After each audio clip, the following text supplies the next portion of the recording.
Welcome back into the Dynasty Nerds YouTube page. I am Garret Price, and I'm so excited to have back on the YouTube page once again the one, the only. I had such a good intro going, Danny, and then I ruined it. The one and only Danny Kelly. Danny, how you doing today? I think maybe you got tripped up on the fact that I'm the one and only. There's like a million Danny Kellys. There's so many. So Dannys. maybe that was like you just like subliminal or whatever. But yeah, man, it's good to be back. Good to see you. It's been a little while since we talked. But ramping up for the season again already. It's crazy, Dude. I can't ever. I mean, I say that I'm like more excited this year than ever, but it's not true. I'm just as excited every season. Yeah. But every year, just the anticipation of this, like we're finally starting to get into like news and stuff again, because that Yep. June, early July period is just so dead. Yeah. After the end of the season, and then the excitement of the combine and the Senior Bowl, then the NFL draft, and then it's just like. And you just kind of wait for a while. And now we're finally starting to get back into like the exciting time of year. A training camp has started for some teams, or pretty soon Yes. it's starting. So I have that feeling of like summer is over. You're back at school, starting to gear up for like long days and lots of work. But it's also super exciting because I cannot wait to see some of these players, getting into their teams, the rookies, and how they do. How these new coaches look. It's all just so exciting. Yeah. Every year is just there's so much information and so much that can happen. So yeah, I mean, obviously we're both in the same boat, like just absolutely obsessed with the NFL. So it's super fun. Absolutely, man. Well, today we're going to be talking about some players that we must have on our dynasty teams. Now, we can take this in a lot of different directions. Yeah. It's a little open-ended. So obviously, like, it would be easy to say, like, you must have Justin Jefferson, Jamar Chase, Jonathan Taylor. Like Right. Sure, that's not realistic, but like if you can get them, like great. Yeah. But we came up with 3 players each that, and we'll give our reasons why we picked each player. But for whatever reason we come up with, we feel like are almost like borderline mandatory guys to go after. Like we might even be willing to like pay a little bit more than their ADP is saying, or we might be able to like, just because we feel like these players need to be on our squad. So Danny, who's the first player that you have on your list? So the way that I actually started this was just looking through my teams. I'm like, I have this guy on so many of my teams already. So maybe maybe there's something to that. And mine for the first one is Matthew Stafford, quarterback, obviously of the Rams. And I think it ended up being for me for the 3 players. You're going to see a pattern here. It's like, I just think they're extraordinary values. And I think Stafford for me is one of the best value quarterbacks. You can get him in the second round of startups in Superflex, which I play mostly Superflex. So I'm just kind of speaking from that world. I do as well. Yeah. So. And so basically you can get like an elite skill player in the first round. You can take one of the top tier quarterbacks in the first round, double up and have him as your QB2. I just think he's number one. He's still got plenty of years left in the league, I assume. He's like 34 years old. He's attached to Sean McVay, who has a history of producing really, explosive, exciting offenses, keeping ahead of the curve. We saw him come in. I mean, immediately, like he did exactly what everyone like thought it. Well, not everyone actually. I think a lot of people actually were a little bit, on the fence about whether he was going to be elite. But he came in and helps them win a Super Bowl in year 1. Like, what else are you asking for? So, I just like the history of volume. Obviously, he's got a big arm. He's really smart. He's got that built-in chemistry with Cooper Kupp. Obviously, that helps a lot. And then McVay, all those things together, his age, he's still got probably 3, 4, 5 years of elite production, and then maybe more. I think last year he's like the QB6. So you can get him right now. He's the QB 11, according to the last ADP that I saw. So I just think he's a good value. I have him on like literally like 7 or 8 teams just because I keep scooping him up because people just, for whatever reason, I think maybe there's history in Detroit or whatnot. People just don't really believe in Matt Stafford, but I'm a big Matt Stafford guy.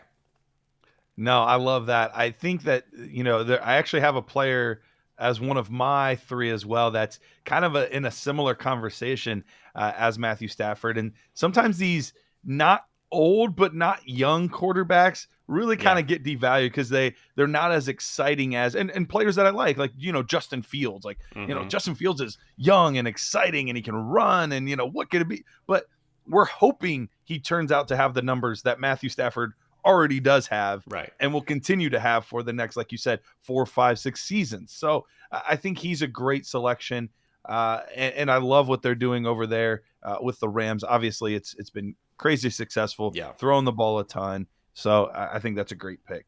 My first guy here, and this was a similar thought process of like, okay, specifically like this offseason, what guy have I been trying to draft Yeah. like Yeah. as much as I possibly can, even if it's like maybe a slight overpay. I really feel like it's a necessity to get him on my team. One of the first guys that came to mind was Michael Pittman Jr. I like that. Michael Pittman Jr., wide receiver, in his third year with the Indianapolis Colts, and he got a quarterback upgrade this offseason. Now, I like Carson Wentz more than most people do, but even I can admit like it's an upgrade. Like Yeah. this is a good thing for Michael Pittman Jr. There's really not a lot of competition for targets. They just drafted Alec Pierce. I don't know what you think about Alec Pierce, Danny, but good player. Yeah. But I don't expect him to be like taking tons away from Michael Pittman. Do you? Right. No, I'm kind of in the same boat. I think he could play kind of a role where he's a field stretcher. Yep. He could be a little bit boomer bust style because he's, I think, primarily a big play creator. So you could have, obviously he could develop into like a short and intermediate area guy. But right now it feels like he's kind of the field stretcher guy, outside threat. And that kind of will potentially open up everything for Michael Pittman to be the number one. I love that you say Michael Pittman because I literally have 0 shares of Michael Pittman on any of my teams. And it's not because I don't like him. It's just like, for whatever reason, I just didn't get any of them. And now he's way too expensive to get. I think his value has shot up hugely over the offseason, I think for a good reason. Because I think he's going to be really good, and I think his quarterback upgrade. No offense to your Carson Wentz love, but I think Matt Ryan is a massive upgrade, massive upgrade. It's a huge upgrade, and I mean the first half of the season last year he was wide receiver 11, so things were really trending for him to enter that like wide receiver 1 dynasty discussion, and then just the second half of the season for the Colts in general was just such a dumpster fire that it really kind of depreciated his value a little bit. But you're right, people are excited about Matt Ryan. And here's the thing that I think is really interesting. A guy like Michael Pittman Jr., where he could really catapult his value is with touchdowns. You have that big body, that physical presence. Last year, the Indianapolis Colts ran the ball in the red zone more than any other team in the NFL. More than any, like by a fairly decent margin too. Almost 100 total rushing attempts, 99 to be exact, rushing attempts inside the red zone. Whereas the Atlanta Falcons with Matt Ryan were the complete opposite end. They had the lowest percentage. So what this tells me is the Colts probably, obviously, rightfully so, really like Jonathan Taylor, want to get him the ball in the red zone. But they probably weren't so sold on Carson Wentz making good decisions in the red zone. They don't trust him, yeah. And Matt Ryan, it was the opposite. They trusted him implicitly to make good decisions, put the ball where it needed to be, put the ball on a dime. Michael Pittman was already talking about the ball placement from Matt Ryan this offseason. And I think we'll see that number start to normalize a little bit, which will only mean more red zone touches for a big-bodied receiver like Michael Pittman Jr. Danny, who's your second guy? Sticking to the theme of sort of undervalued veteran guys that are in that middle tier where getting a little older, but I still think have a few more elite seasons in them, I'm going with Mike Evans of the Buccaneers. Nice. I think, so obviously, I love building teams around young players like Jamar Chase, Justin Jefferson. I love doing that. I love racking up a lot of, draft capital and just building through the youth. But I think like Evans is in that sweet spot right now where he's one of the veteran guys that people are willing to give up at a little bit of a discount because he's, going to be 29 this season. And I think just sort of in all the leagues I play, like a lot of people are just really obsessed with building through young receivers. Yeah. So I think you can get him for a discount but like, I still think he's number one, got a couple of years left in him. And number two, like the production speaks for itself. Like this guy has just been one of the most consistent, outstanding top tier receivers in the NFL. 1,000 yards in every season. He's played, he has more touchdowns. I actually looked this up. I didn't realize this. He has more touchdowns than any other skilled player since he came into the league. Any other pass catcher since he came into the league. More receiving touchdowns than, I'm going to just pull up the list here. He has more receiving touchdowns than Julio. He's actually third. Sorry, he has more receiving touchdowns than Adams, Antonio Brown, Hopkins, Kelsey, Beckham, Tyreek, Gronk. since coming into the league in 2014. Like, I just don't really understand like why people are not more excited about Mike Evans. I think maybe it's just the fact he's getting a little bit older. And I looked at his PPR points. He's third, only behind Hopkins and Julio since coming into the league. So it's not just like, I mean, I just don't know what else you could want from him. Obviously, he's still connected to Tom Brady. With Godwin out this year, he's going to absolutely go bananas. If he can stay healthy, I just think he's going to have another wide receiver one season. I mean, he's been wide receiver one each of the last 4 years. 2020, I believe it was in points per game because he missed a few games. But, I mean, he continually puts up the numbers. He's dependable. He's big. He scores touchdowns. I don't know. It's just, to me, it's like this guy is like an automatic, top tier guy. And you can get him at a discount.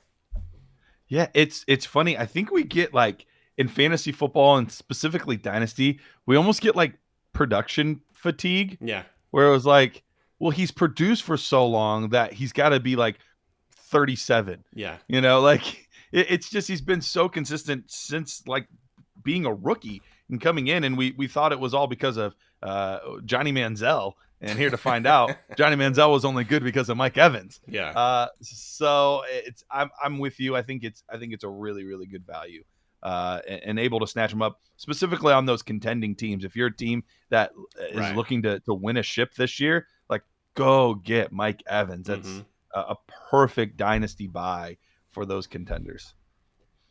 All right, my next guy, I mentioned a guy that kind of is in a similar tier or similar lot in life as Matthew Stafford. Maybe not lot in life. I don't know. That was a weird way to phrase that. But Kirk Cousins. Oh, I like this. Yes. Kirk Cousins right now. I looked up Sleeper's most recent ADP. Okay.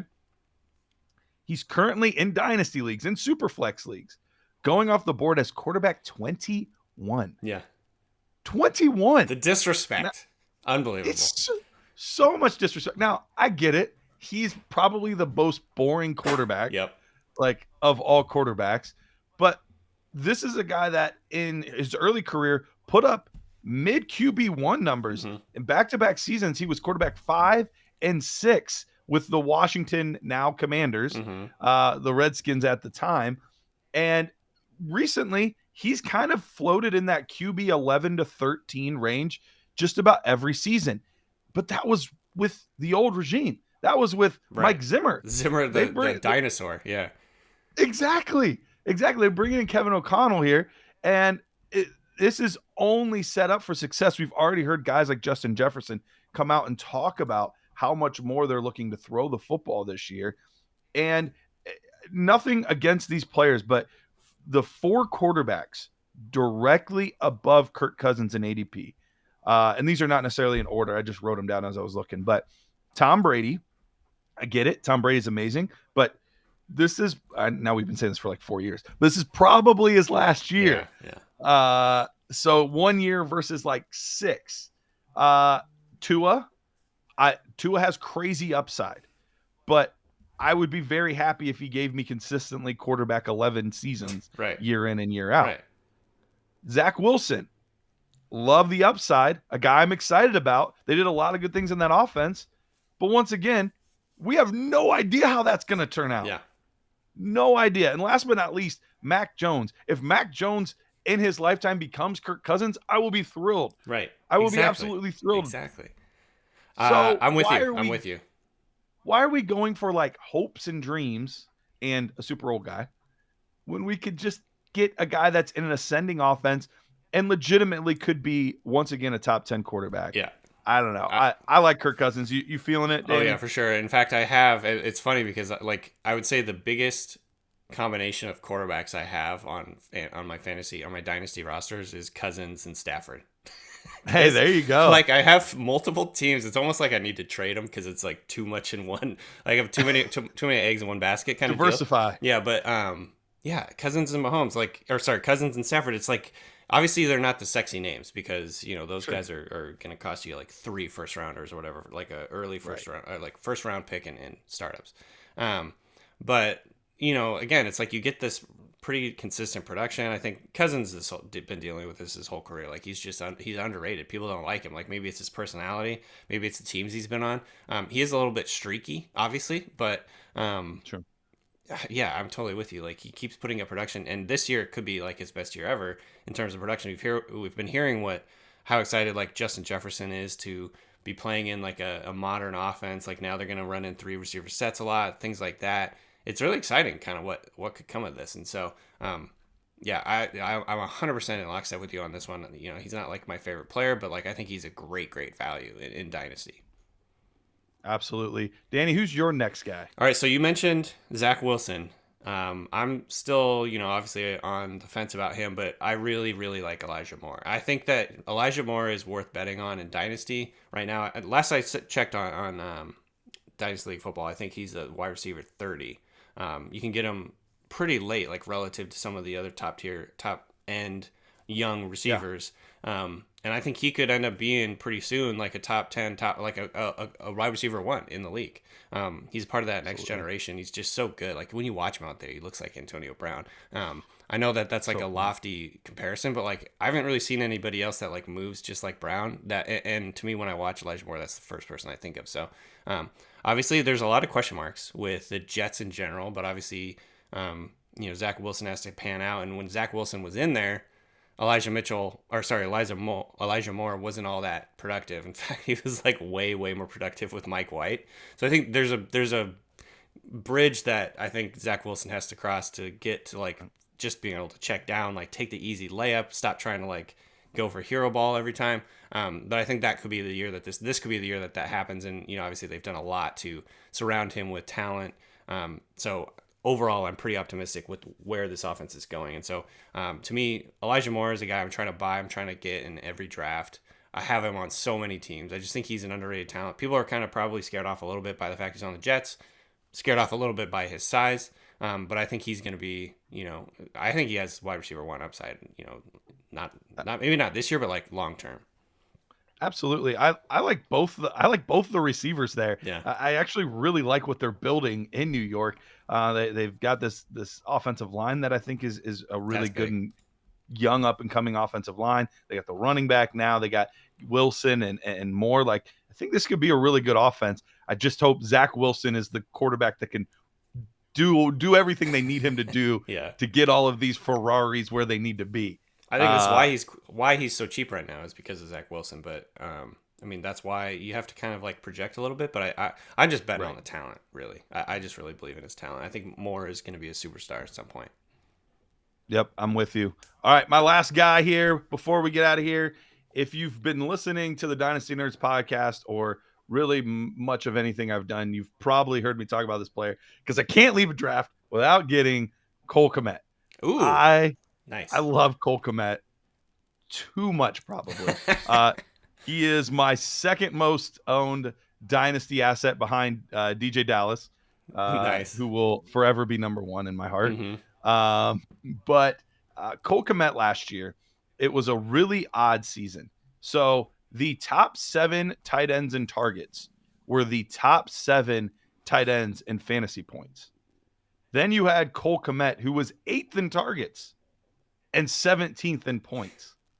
Touchdowns. Huge disconnect there. Huge disconnect. He is absolutely due to have a huge season. They have no other receiving options. Yeah. They brought in like a 33-year-old rookie. Jimmy Graham is finally gone, I think. Yeah, hopefully. I'm pretty sure he is. We'll see. Yeah, we'll see. The ghost of Jimmy Graham could always return. You never know. But hopefully he's gone. And it's Darnell Mooney. It's Darnell Mooney and it's Cole Komet. And those are really the only guys there that catch passes. He's going into that third year, which is a traditional like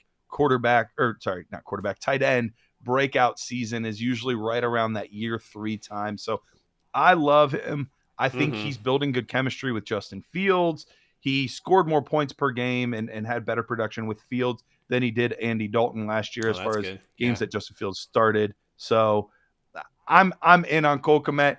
Danny, tell me I'm not crazy because I love Cole Komet so much, and I don't know that my heart can take you saying that you hate him. I definitely don't think you're crazy. It's one of those things where betting on the Chicago Bears offense is a little bit scary to me, but like at the end of the day, look, you're the best tight ends in fantasy, like all the top tier tight ends in fantasy are either the number 1 or number 2 passing game option for their team. obviously in tight end premium, you can get production from guys that are 3 or 4 or whatever. But like top tier production where you're having league winning type players, generally speaking, you want them to be the number 1 or number 2 option in their passing game. And I think that Comet is one of these sort of low key, under the radar guys that could actually fill that role. He's athletic. He's not like the most explosive guy, but like he moves well. He's really tall, really big. I've seen pictures of him in off-season training. Like he was freaking ripped. Yeah. So, I mean, Traps, man. yeah, Whew. definitely. Like, I mean, this guy was like a college pitcher. Like he's an athlete. Yeah. And the other thing I saw, and I think Rich Rebar was writing about this, like the touchdown variance. Touchdown variance is one of those things. It's really hard to like, expect a certain amount of touchdowns from anybody. But like he had based on the amount of targets he had, he should have scored way more touchdowns. And I think these touchdowns are going to come. Obviously, with Justin Fields getting better, with the offensive philosophy and design being more logical, because last year, the offense just was a total mess. Like everything about this offense was a mess.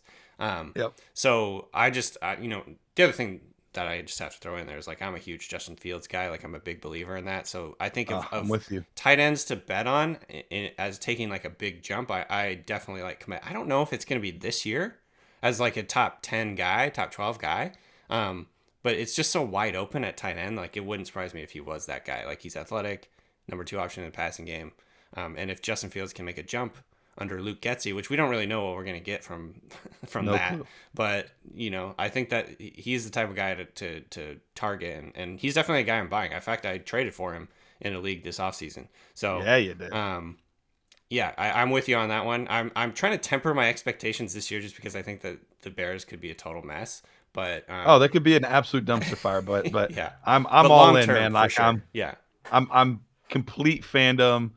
If it crashes and burns, I'll probably have to quit fantasy football altogether. But no, Danny, I appreciate you taking the time out today. I want to tell everybody anything you're working on right now, or obviously where to find you on the socials and all that good stuff. Yeah, so co-host the Ringer Fantasy Football podcast. So check that out. We do have a Ringer Fantasy Football draft guide coming out. So we're gonna have rankings up on that for your guide for your drafts. You can go through and as you're drafting, click off guys that have been taken. So it will give you our nice. top ranked players. It's really cool, like really interactive. That's at NFLDraft.theringer.com. So go check that out. We're putting a lot of work into that right now. So those are the 2 main things. But then hopefully, a lot of fantasy content at the Ringer. Prior to the season. So we're kind of just ramping up right now. Our rankings will be updated within the next few days here. Love it. Love it. Well, guys, thank you for coming in, watching. We will be back with more content very, very soon.